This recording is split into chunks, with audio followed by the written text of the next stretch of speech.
Buenos días, buenas tardes, buenas noches, según el momento que los docentes de La Rioja miren este video. Esta es la tercera clase del curso de Derechos Humanos y Pedagogía de la Memoria. Ya pasamos dos clases. La primera nos centramos en qué son los derechos humanos, hicimos algunas definiciones sobre los derechos, y también pensamos en la segunda clase qué es la educación en derechos humanos. Entonces, en estas dos clases nos ubicamos en qué son los derechos humanos y qué es la educación en derechos humanos. Y en esta tercera, lo que nos vamos a detener es en qué pasó en Argentina en la última dictadura cívico-militar. Y acá, para trabajar esta clase, bueno, estamos con Juan Quintero y con Rogelio de Leonardi. Ustedes seguramente los conocen, igual yo les voy a pedir que se presenten. Pero la idea de esta clase es poder pensar qué fue el terrorismo de Estado en Argentina. Vamos a charlar brevemente cuál fue el clima previo que generó las condiciones para que se produzca el golpe de Estado y poder ver algunas particularidades de cómo impactó el terrorismo de Estado en La Rioja o en la zona del Cuyo. Ahora bien, la idea es que Juan, Rogelio se puedan presentar y nos cuenten en qué lugar ocupan en el sindicato y algo breve sobre su historia. Buenos días, buenas tardes o buenas noches a todos los docentes. Felicitarlos por esta inquietud de participar en este curso. Felicitarte a vos, Gabriel, a tus colaboradoras que tenés, que bien están realizando una tarea tan importante para comprender nosotros lo que son los derechos humanos. Si bien tenemos nociones básicas de qué son los derechos humanos cuando ingresamos a la escuela secundaria, por ahí, si seguimos una carrera terciaria, vemos los derechos humanos en forma muy general, pero yo quiero felicitar la forma en cómo lo están trabajando. Derechos humanos de la Asociación de Maestros y Profesores en este periodo. Soy parte de la Junta Ejecutiva y también estoy como subdelegado departamental en Chamical, distante a 140 kilómetros de la capital de La Rioja. Así que bueno, darle las bienvenidas a todos y todas a esta clase número 3. Soy Rogelio de Leonardi, secretario general de la Asociación de Maestros y Profesores de La Rioja, secretario de Derechos Humanos de CETERA. No es un dato menor, esto también significa una participación de esta entidad de base de CETERA desde siempre en la lucha por los derechos humanos. Como asociación de maestros y profesores somos fundadores de CETERA, tenemos más de 73 años de vida institucional en la provincia de La Rioja, de manera que hemos vivido muy intensamente, algunos de nosotros, parte de estos 73 años, una parte considerable en el caso particular mío, por la edad, por los años. Así que decir primero que vemos con muy buenos ojos la iniciativa, con los compañeros que están trabajando esta temática a través de los organismos del Estado. Nos ha interesado particularmente porque son compañeros que provienen de esta instancia. Nosotros hemos apoyado desde siempre las políticas de Estado en materia de derechos humanos y no podemos dejar de señalar el gran acierto que ha sido, que yo creo que hasta ahora debe ser el único país del mundo que ha propiciado y ha llevado adelante y sigue haciéndolo, con algunas dificultades, pero sigue haciéndolo, el juicio o los juicios de lesa humanidad. Bueno, a mí particularmente me ha tocado vivir toda esta instancia, seguramente se va a desprender de la conversación que hagamos hoy. Yo tengo muchísimo entusiasmo alrededor de este tema. Deseo en mi fuero íntimo que realmente sea abarcativo de los centenares de compañeros que se han inscrito para esta realización. Sé que hay algunas dificultades también de conexión. Nosotros mismos estamos por estos días con desconexiones virtuales como resultado de asambleas de base de nuestro sindicato, digamos, delegados. Así que todo lo que podamos aportar, Gabriel y el resto de los compañeros, lo vamos a hacer para el éxito de esta actividad que creemos que tiene para caminar mucho todavía en la República Argentina. No conozco realmente cuál es el alcance que tiene en otras entidades en el país, pero creo que podemos dejar un antecedente interesante. Y si a la fecha no ha despertado todavía la inquietud que todos anhelamos, no solo para que el nunca más se haga una realidad, sino por todo lo que venimos aprendiendo y todo lo que nos vienen enseñando las madres, las abuelas de Plaza de Mayo, de lo que podemos hablar todo el tiempo que haga falta. Yo particularmente me pongo a disposición de ustedes para hacerlo. Veremos cómo es el primer contacto real que hacemos, y está muy bien que se lo haga de cara a los compañeros y que sea parte de esta formación, que nuestros trabajadores de la educación, yo digo, a lo largo y ancho del país, no solo de nuestra provincia, asuman como propio este desafío, y que, bueno, tomemos confianza y pensemos que no solo es patrimonio de algunos, que vamos a tener que involucrarnos un poco más. Así que muchas gracias, Gabriel, por esta oportunidad que me brindan a mí en lo personal. Bien, bueno, gracias Rogelio, gracias Juan. En esta primera parte de la clase quiero quiero que nos ubiquemos en la previa del golpe de Estado del 24 de marzo de 1976. De hecho vamos a dejar bibliografía, vamos que da cuenta de cuál fue el clima previo en Argentina, cuál es el clima previo en Latinoamérica y a nivel mundial, situarnos en lo que fue la Guerra Fría, situarnos en esa persecución, ¿no?, al comunismo en Latinoamérica, pensar en esa doctrina de seguridad nacional que pensaba el enemigo interno, es decir, quién era el enemigo en nuestro país, en nuestra Latinoamérica, y cómo de alguna manera el golpe de Estado fue aplaudido por algunos sectores, formaron parte de algunos sectores económicos, eclesiásticos, no solamente militares, porque de hecho siempre hablamos de un golpe cívico-militar. Pero ahí, Rogelio, te quería preguntar brevemente, para vos, ¿cuál fue ese clima previo que generó algunas condiciones para que el golpe sea posible el 24 de marzo? Mira, por lo menos una definición mínima es que ya vivíamos un clima denso,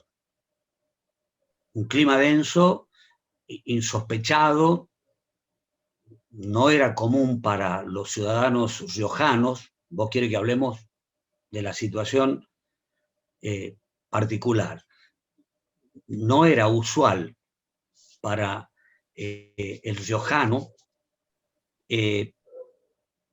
tener que transitar obligadamente con documentos de identidad. Desde ya era una excepcionalidad. Vivíamos en excepcionalidad. El solo hecho de tener que caminar las calles de nuestra ciudad teniendo la seguridad de que cargabas el documento de identidad, porque si no te levantaban y podías ser boleta, como se decía en la época, indica cuál era ese clima, que de pronto te pararan en una esquina, tenías que colocar el automóvil en un costado de la calle, abrir el baúl, mostrar qué traías o no debajo de los asientos del automóvil, en los entresijos ¿no? En algunos casos hasta te abrían el motor del auto, para que nos demos una idea. Eso de por sí ocasionaba un estado de tensión inusual. Pero hay un agregado que hacer en el caso particular de nuestra provincia, la provincia de La Rioja. Esta situación se vivía desde un año antes del 24 de marzo del 76. Nosotros tenemos un registro de aproximadamente un 1% de la población riojana que pasó por las cárceles. Un 1 por 1000 que pasó por las cárceles. En febrero de 1975 ya se habían producido las primeras detenciones. Era usual en aquella época que los jóvenes riojanos, para poder tener un título universitario, se tuvieran que trasladar a la provincia de Córdoba o a la provincia de Tucumán específicamente. También a otras provincias argentinas, pero particularmente, digamos que en 1972 no había universidad pública en La Rioja para ubicarlo mejor al proceso. Y había solo una escuela de asistentes sociales recién creada y una escuela de ciencias económicas. Este era el nivel terciario de los riojanos. Y muy pocas escuelas de nivel secundario de gravitación, como pueden haber sido la Escuela Normal de Maestros, que era un símil de lo que eran las escuelas normales en otras provincias, o las clásicas escuelas de comercio, o las pocas escuelas industriales, que le llamábamos en esa época a la CEPET. Entonces había un tráfico permanente de jóvenes, de muchachas y de muchachos, que se trasladaban, en este caso de las familias de clase media y o pudientes, a otra provincia para hacer una carrera universitaria. Esto hizo que haya un contacto temprano por parte de nuestros jóvenes con los procesos que se venían viviendo desde mucho antes en Córdoba o Tucumán. Si vos quieres, puedo hacer también una alusión a lo internacional para que nos ubiquemos en un plano más didáctico. Veníamos de la experiencia de la Revolución Cubana, 1959. Yo tenía 15 años cuando se produjo la Revolución Cubana. Yo viví la emoción de la entrada de Fidel a La Habana. Camilo Cienfuegos, Ernesto Che Guevara. Viví todas esas alternativas desde mi adolescencia. Pero también nos tocó vivir a los de mi generación el Cordobazo, 1969, 10 años después. Un año antes del Cordobazo nos tocó percibir, ver de cerca, leer, escuchar. No había celulares en la época, por eso digo, ver la poca televisión que recién se iniciaba, las radios, el diario de papel. En mi casa, por ejemplo, entraba el diario La Nación, el diario La Prensa de los Gain Zapaz, porque mi padre, por su orientación política, siempre decía que para saber lo que estaba pergeñando el enemigo, había que leer los diarios, en este caso de la burguesía. Entonces, en mi casa, yo a los 12 años leía el diario La Prensa. Tenía un tallercito de imprenta mi padre, editaba periódicos independientes de la época, de manera que yo tuve una llegada muy, muy cercana a los acontecimientos, como digo, por lo menos desde 1959 en adelante. De manera que cuando se produce el Cordobazo, 1969, tiene un reflejo importante en la provincia de La Rioja, porque eran tantos los estudiantes riojanos que estudiaban en Córdoba que el reflejo fue inmediato. Nosotros acá nos movilizamos el mismo día, al día siguiente del Cordobazo, en la Plaza 25 de Mayo, los jóvenes de lo que en aquel momento se había conformado como juventudes políticas. Las juventudes políticas, obviamente, de los partidos populares, de los partidos nacionales, populares, o de izquierda revolucionaria de la época. Entonces pudimos percibir el alcance de toda esta realidad y pudimos ver las consecuencias que venían produciéndose por las primeras detenciones de jóvenes en Tucumán y o en Córdoba y o en otra provincia argentina en febrero. Yo creo que los antecedentes más próximos son febrero de 1975 y no el 24 de marzo del 76. Para nosotros la vivencia fue anterior, en lo personal. Yo puedo certificarlo, en lo personal. Veníamos de pequeños intentos de homenajes a Ernesto Che Guevara, veníamos de tratar de auscultar qué fue la Libertadora de 1955, qué fue el peronismo, qué significó el bombardeo de Plaza de Mayo, todos interrogantes de la época que había que desentrañar.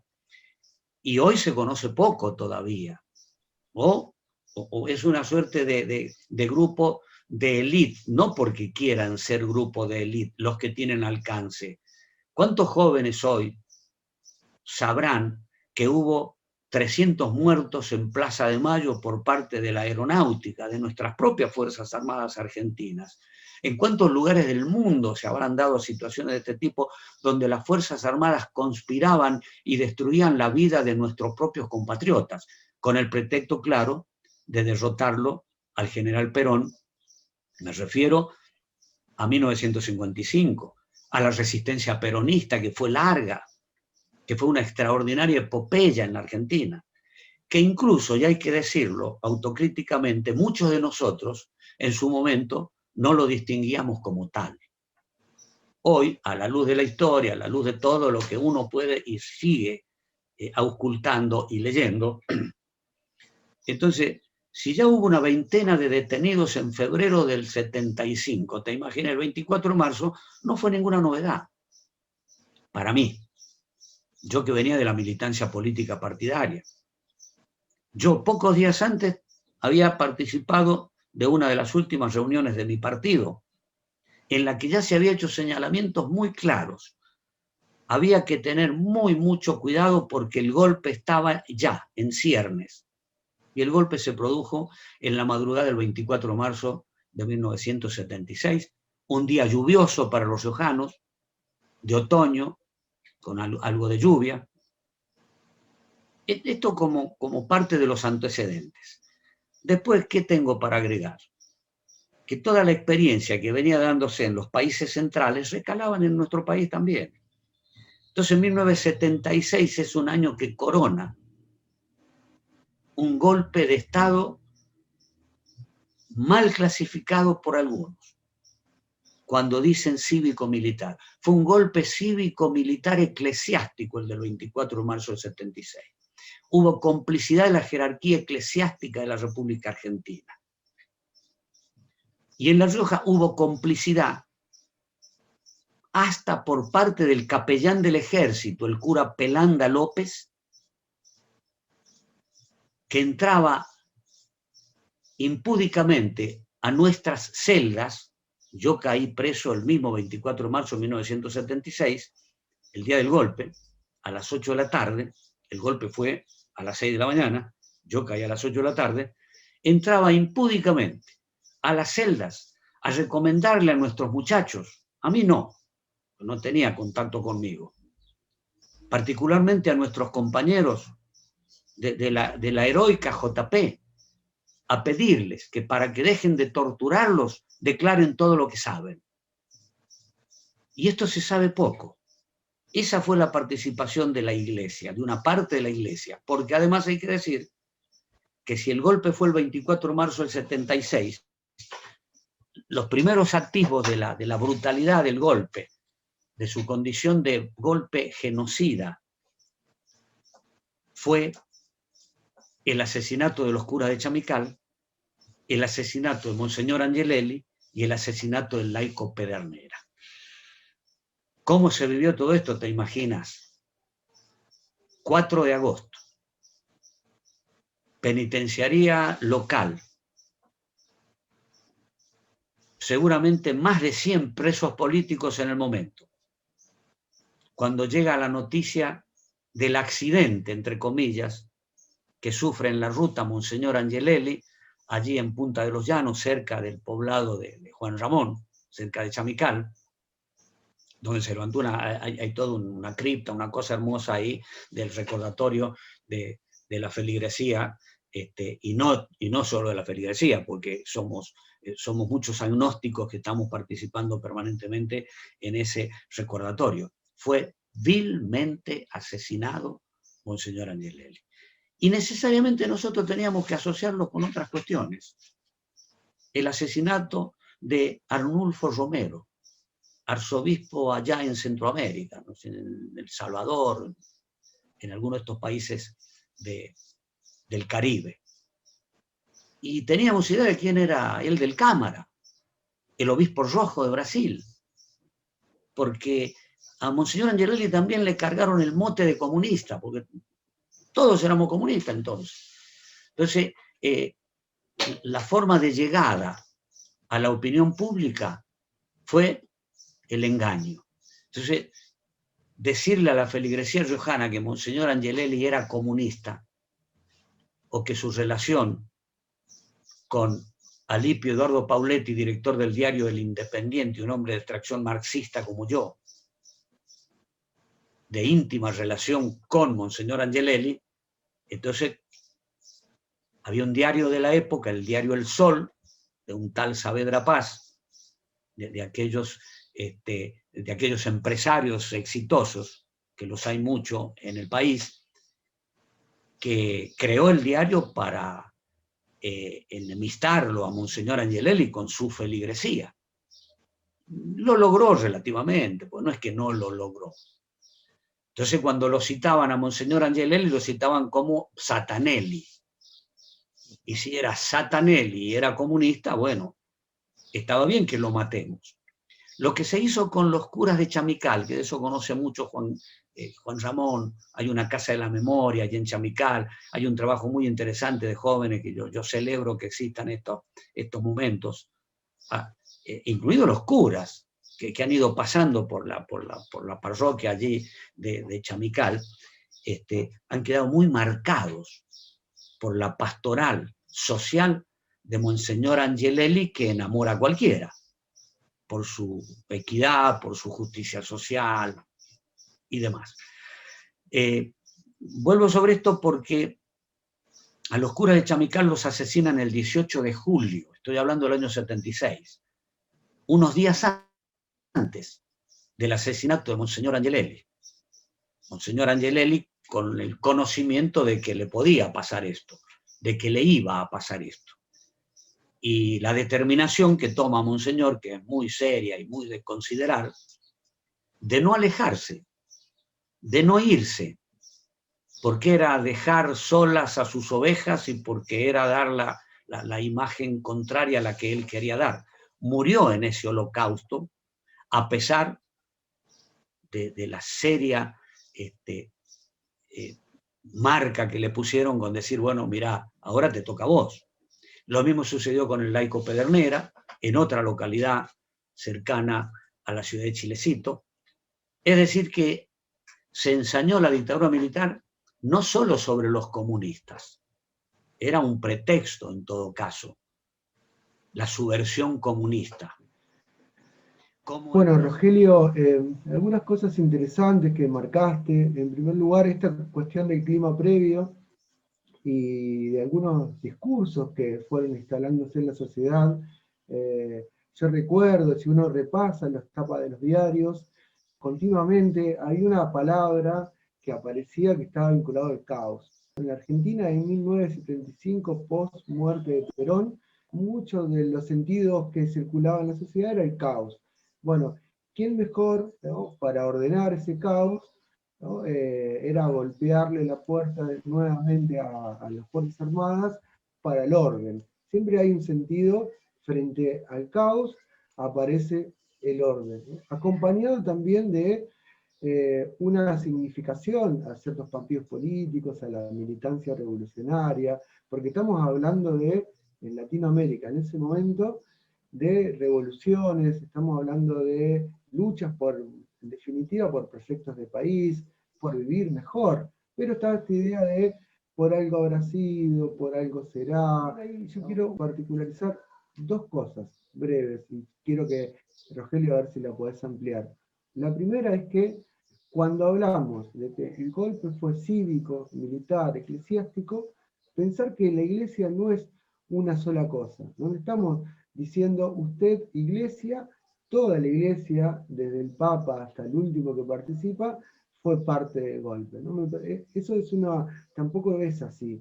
Y en segundo lugar, pensar que si bien hubo terrorismo de Estado previo al 24 de marzo, para nosotros en la escuela es muy necesario marcar la irrupción entre una dictadura y una democracia. Por más que la democracia tenga fallas, tenga deficiencias, pero no es lo mismo la dictadura, un golpe militar, que un gobierno elegido por el pueblo. Porque muchas veces pensamos que el terrorismo de Estado empezó antes y decimos, bueno, en democracia es lo mismo la democracia que la dictadura, y no es lo mismo la democracia que la dictadura. Pero bueno, Rogelio, te quería hacer estas dos breves preguntas de la cuestión eclesiástica, de pensar que no es todo lo mismo, y dictadura, democracia. Gracias por la acotación. No perder de vista que estamos tratando de insinuar un plan de estudio, de trabajo para nuestros jóvenes. Es una cosa de la visión que tenemos como adultos, la experiencia que hemos vivido, los avatares de la vida y demás, y otra es la necesaria, el traslado, la transmisión de estas situaciones con la mayor objetividad posible. Tiene su explicación.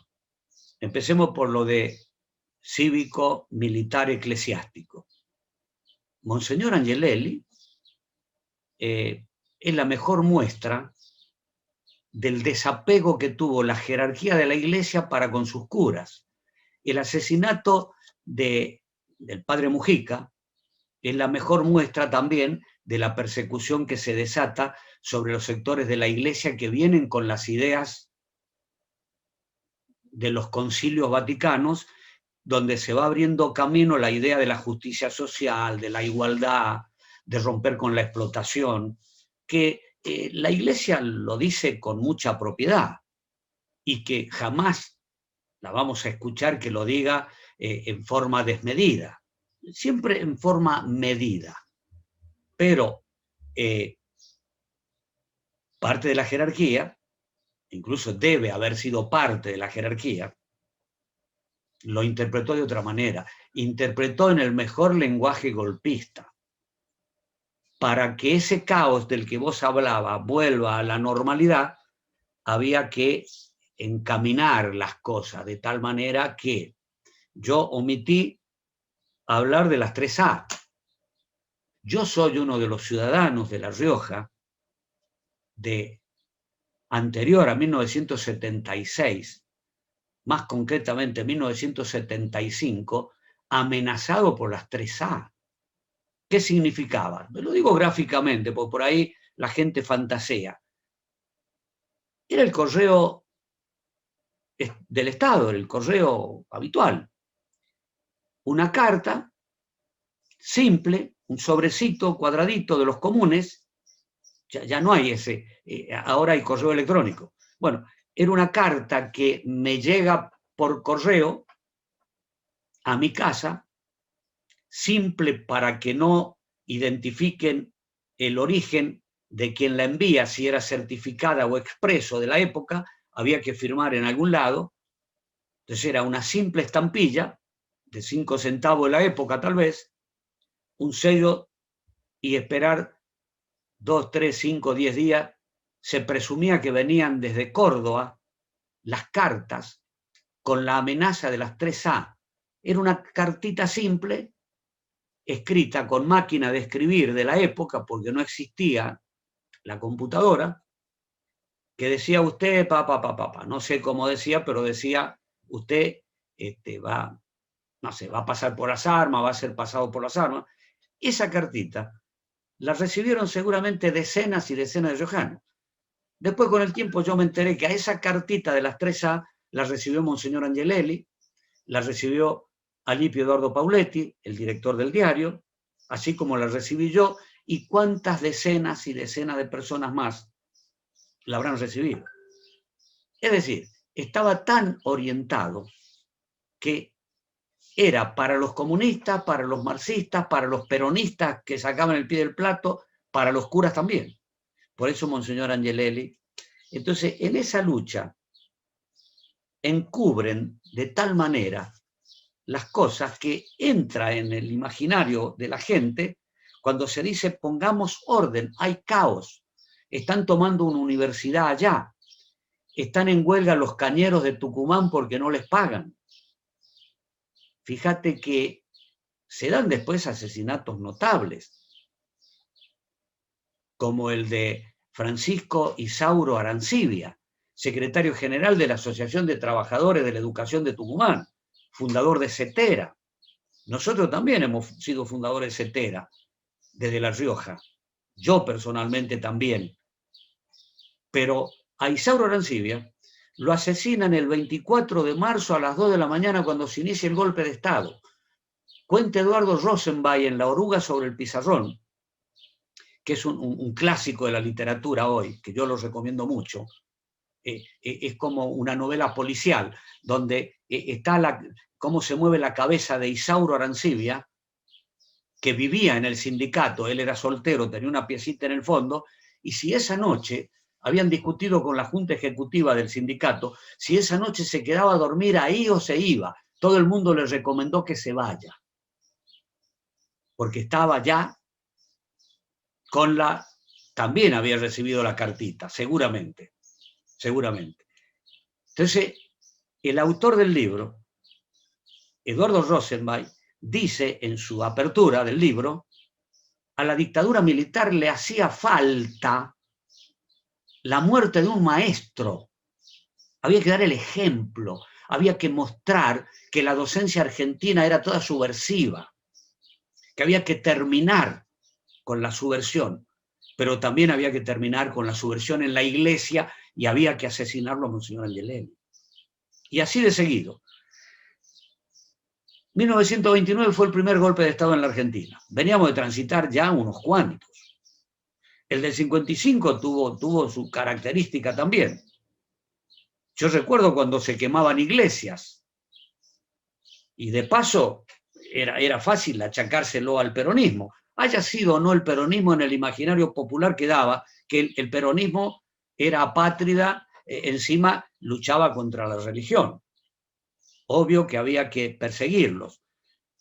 Hubo golpes en el 62, en el 66. El del 76, y cierro la idea, corona todo esto. Es el más sangriento.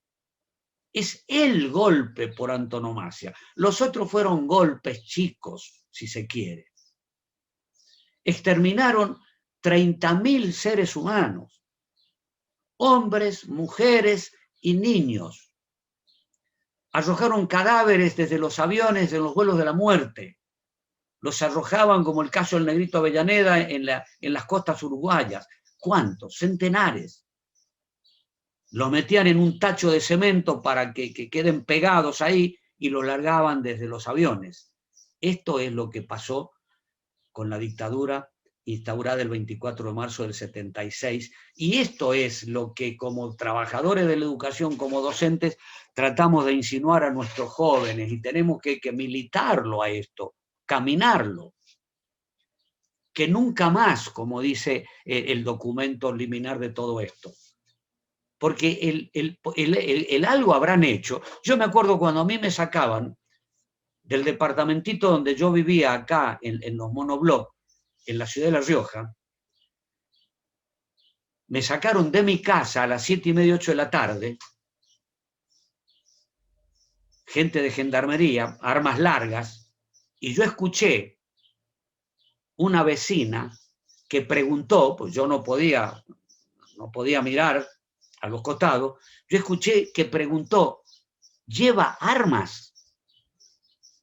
¿Vos te imaginás qué golpe para mí, un militante de la paz desde chiquito, escuchar que alguien insinúe que vos podías haber almacenado armas en tu casa? ¿Para qué?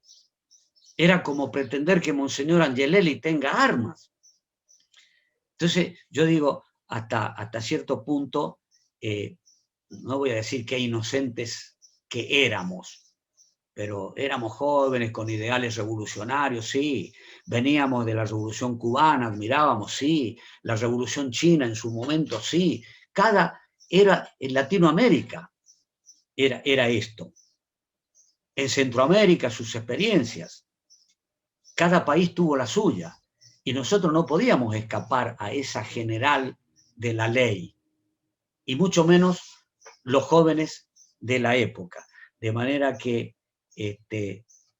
yo siento aparte mucho orgullo de haber militado estas ideas junto con los compañeros de la Juventud Peronista, junto con los compañeros de la Pastoral de Monseñor Angelelli, y haber sufrido los mismos embates de la cárcel, en la cárcel, porque el enemigo de clase, y esto lo digo desde el punto de vista de mi condición de trabajador, el enemigo de clase no respeta fronteras, no hace, esto tiene que entender el pueblo argentino y nuestros jóvenes hoy, no respetan las ideas, son todos iguales, a la hora del exterminio tenemos que ser todos iguales, entonces el castigo es por igual. Bueno, hay mucho escrito de esto, hay mucho testimonio, a mí me alegra mucho poder aportar en este sentido, si es que sirve de aporte. Bien, ahí, gracias Rogelio, creo que agregaste muchos puntos que hablamos del terrorismo de Estado en Argentina, de la última dictadura cívico-militar en la Argentina, tiene esas particularidades que la diferencia de otros golpes, de otras dictaduras, no solamente en Argentina, sino en Latinoamérica, ¿no? De hecho comprobado por el Poder Judicial, ya en democracia, es decir, no son solamente nuestras maneras de ver en la Argentina, se comprobó el plan, digamos, sistemático que llevó adelante la dictadura militar con los centros clandestinos de detención, con el secuestro, la tortura, la muerte y la desaparición de las personas, ¿no? Un elemento novedoso hasta este momento en Argentina, porque en las anteriores dictaduras aparecían los cuerpos, en esta, digamos, nosotros, digamos, sufrimos la desaparición de 30.000 personas, ¿no? Muy pocos han sido encontrados, ¿no? Por bueno, un gran trabajo que ha hecho el equipo de antropología forense, el descubrimiento de fosas clandestinas, bueno, también de esta, como decías vos, situaciones que desaparecían a las personas tirándolas desde un avión, porque se comprobó, no es que uno lo dice en términos de que nos enteramos, se comprobaron los vuelos de la muerte. Otro elemento de la última dictadura fue el plan sistemático de robo de bebés. ¿No? O sea, hay algo que hoy todavía, que estamos en juicios de lesa humanidad, condenando a los responsables, todavía tenemos alrededor de 300 personas desaparecidas, con vida, ¿no? Que son estos nietos y nietas que abuelas buscan, ¿no? Que están en Argentina, que están por ahí, son alrededor de 500 personas que fueron bebés en su momento, ¿no? Y se recuperaron 130, se restituyó la identidad, pero cuando hablamos de este terrorismo de Estado, no hay que perder de vista el robo de bebés, el plan sistemático y también el cambio de proyecto económico, que también vamos a dejar una bibliografía, ¿no? Para poder explayarnos en estos temas, porque, bueno, es un tema que da para muchas clases, uno la está sintetizando en una clase, ¿no? Pero tiene una cuestión de la economía también interesante para pensar que el golpe